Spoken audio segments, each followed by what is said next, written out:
முன்னதாக விஜய் குழந்தைகள் மேலான தோல் மேல படம் போட்டு எடுக்கிறாரு, கை போட்டு எடுக்கிறாருன்னு சொல்லி நீங்க பேசியிருக்கப்ப சமூக வலைதளங்களில் உங்க மீதான விமர்சனங்கள் அதிகமாக இல்லை.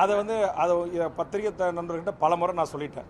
இது மாதிரி பொதுவான இப்போ உங்களுக்கு தெரியும், சேலத்தில் பேக் வெட்டிங், அதாவது போலியான திருமணம் என்கிற போர்வையில் மாலை இருக்கும், தாலி இருக்கும், மணமேடை இருக்கும், எல்லாம் இருக்கும். அப்புறம் அதே ஹோட்டலில் முதல்வர் அறையும் இருக்கும். இது கேடுகட்ட பொழப்பு இல்லை.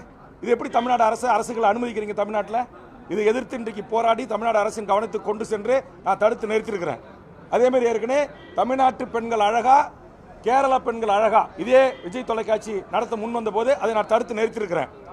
இன்னைக்கு சட்டமன்றத்தில் பேசி முதலமைச்சருடைய கவனத்துக்கு கொண்டு சென்று ஹாப்பி ஸ்ட்ரீட் என்கிற மிகப்பெரிய ஒரு பண்பாட்டு சீரழிவு கலாச்சார அந்த ஆட்டத்தை நான் தடுத்து நிறுத்தியிருக்கிறேன். முதலமைச்சர் மீது நம்பிக்கை வைத்து இதையெல்லாம் முதலமைச்சர் கவனத்துக்கு கொண்டு சென்று தடுத்து நிறுத்தியிருக்கிறேன். இப்பயும் முதலமைச்சர் மீது நம்பிக்கை வச்சு, தமிழக அரசு மீது நம்பிக்கை வைத்து இந்த கவன ஈர்ப்பு தீர்மானத்தை கொடுத்திருக்கிறேன். இதில் உடனடியாக மாண்புமிகு முதலமைச்சர் நடவடிக்கை எடுத்து விஜய் தொலைக்காட்சி நிறுவனத்துக்கு வலியுறுத்தி அது தடுத்து நிறுத்தப்பட வேண்டும். அப்படி இல்லை என்றால் நாங்கள் மிகப்பெரிய தொடப்பத்தோட செருப்பத்தோட எங்கள் செருப்புகளை கொண்டு எங்களுடைய மகளிர் அணி இந்த போராட்டத்தை முன்னெடுத்துவார்கள்.